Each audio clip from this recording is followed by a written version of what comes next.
Chasing money before having a real vision is like trying to pitch a movie with no script, all hype, no story. Hi friends, welcome back to Founder Unfiltered, the raw, real talk podcast for early stage founders who want to build better, not just faster. I'm your host, Janna Trojak, a product manager and a consultant helping founders create user-centric products and self-sustaining startups. I'm also the founder of Heart Renew, a self-dating app born of everything I had to unlearn and rebuild as a founder. This episode is called Don't Chase Money Before Vision, my second startup mistake. In my last episode, I shared how being a flag in the wind, constantly swayed by other opinions, left me disconnected from my own gut instincts. Today's mistake builds right on top of that. I got so caught up in raising money that I skipped the most important step, actually figure out what I wanted to build. So if you ever thought, if only I had funding, everything would fall into place, hit pause on that pitch deck and listen it. So grab your coffee, get comfortable, and let's talk about the money trap that so many first-time founders fall into.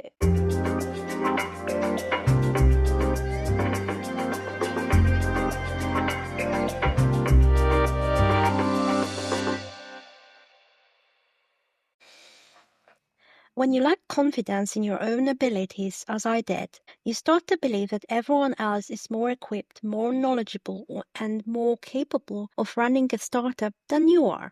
This belief led me to dangerous conclusion. I need to hire people to build this thing properly, and to hire them, I need money, lots of it. That was mistake number 2. I became obsessed with fundraising before I even had a solid product concept. I thought if only I had the funds, I could pay those people to develop my idea into something great. But here's the cold, hard truth that I learned the painful way. Hardly any legitimate investor will give you money if your company is just smoke and mirrors, if there's no tangible product, no clear direction, and no proof of concept. Basically, no traction, no money. And honestly, if an investor does offer money under those circumstances, that should be a major red flag.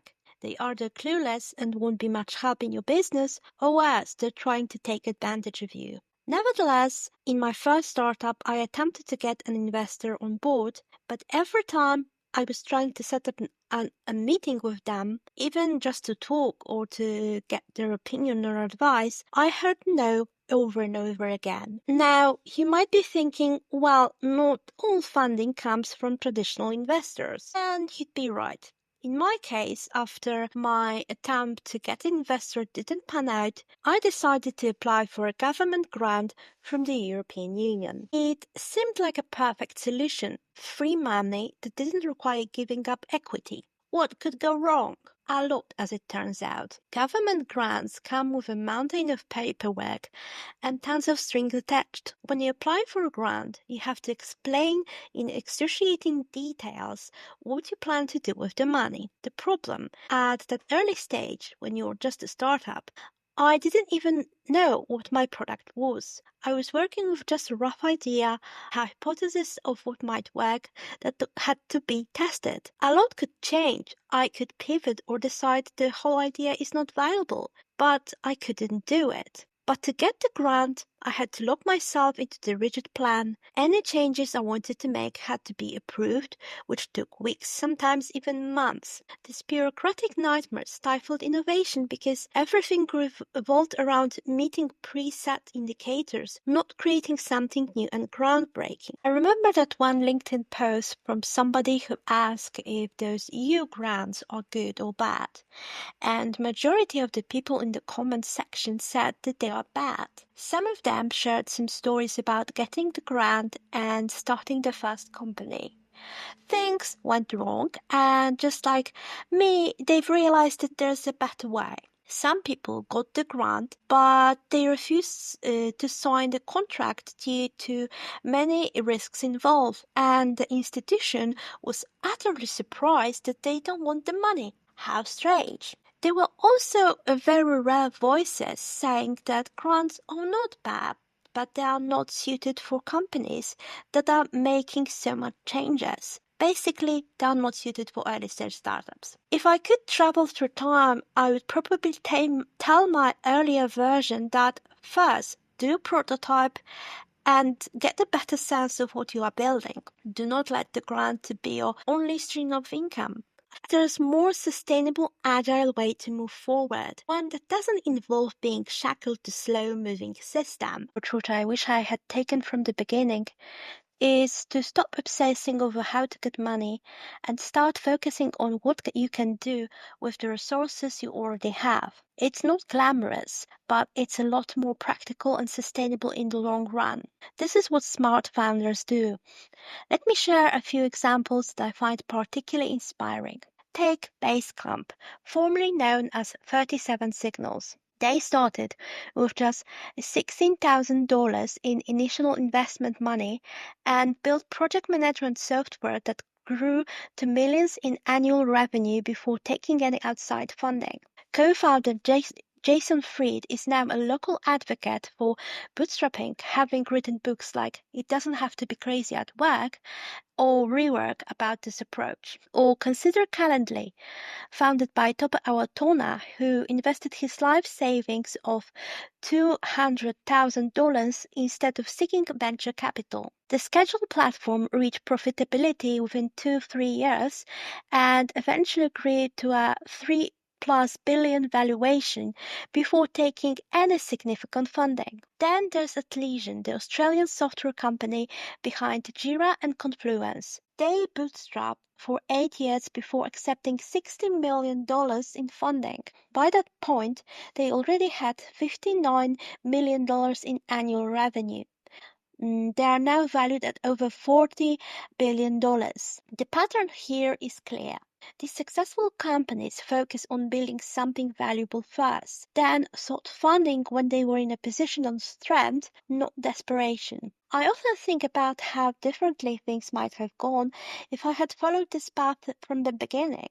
Honestly, raising funds takes time and investors like traction, which actually means you have to show them what you build, that you've built something without their help. So before you even think about creating a pitch deck and going to startup events, ask yourself, what can I do now with the tools and skills I already possess? Furthermore, you have to be ready for the fact that money from investor may never come, and you will have to fend for yourself always. You have to always be that bootstrap founder because not every industry is attractive for investors. So thinking about how can you use your own resources to actually start your product and prove that it's actually useful for some people, that it solves some needs, is actually a really smart strategy. So let me share a practical step-by-step guide based on what I've learned so far and what I'm actually doing differently now. First, start building an online presence. Begin with something as simple as an Instagram account or LinkedIn profile.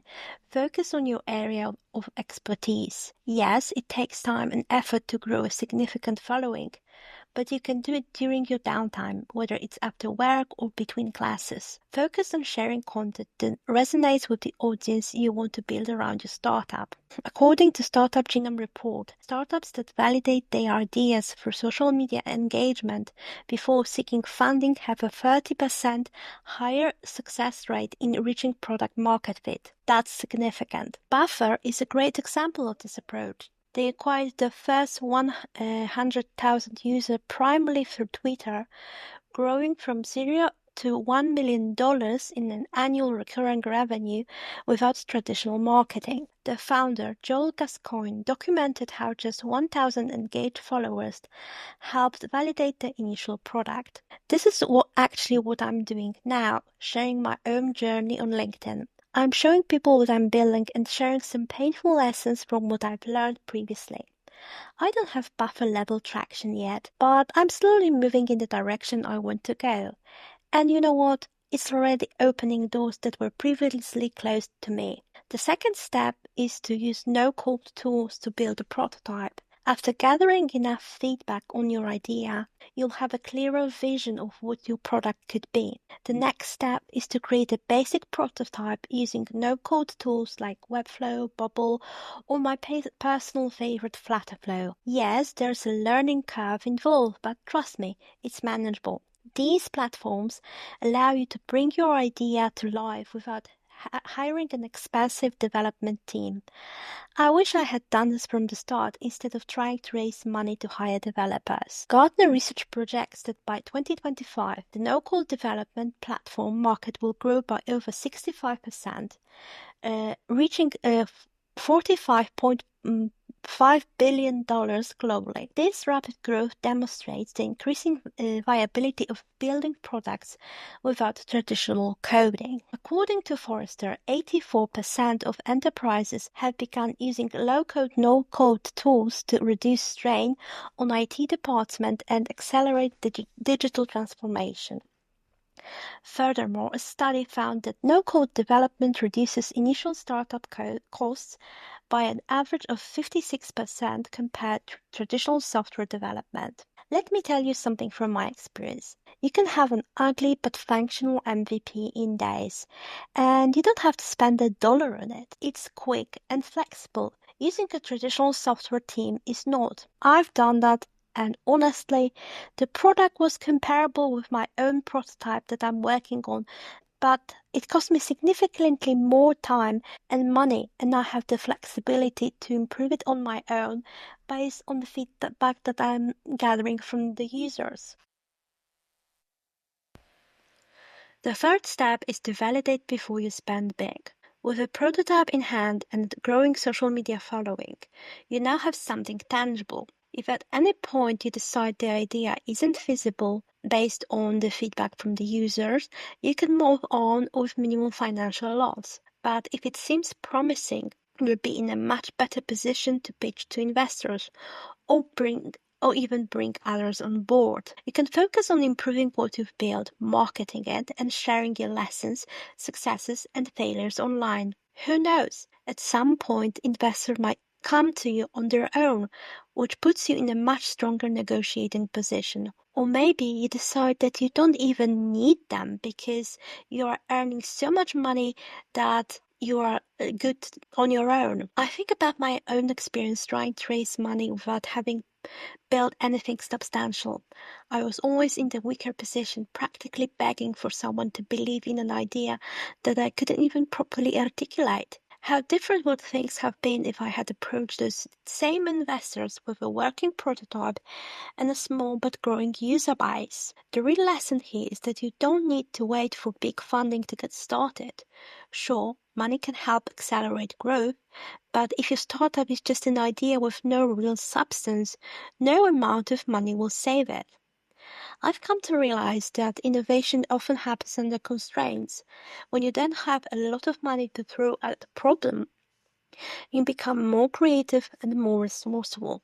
You focus on what really matters because you can't afford to waste time or resources on things that don't move the needle. There are countless stories of YouTubers or Instagrammers or other people online that started their channels or their accounts just with their phones and learning as they go, validating their ideas, and then investing in the better equipment. So there you go. You don't need much just to start.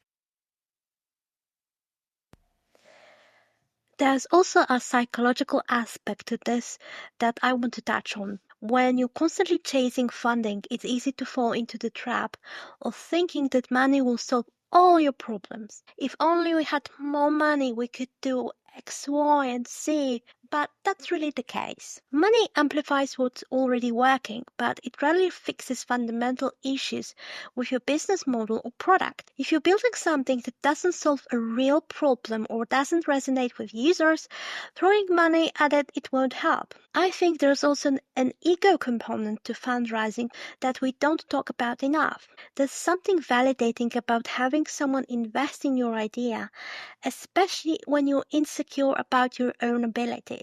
It feels like external validation. See, someone believes in me, but that validation is temporary and can lead you down the wrong path if you're not careful.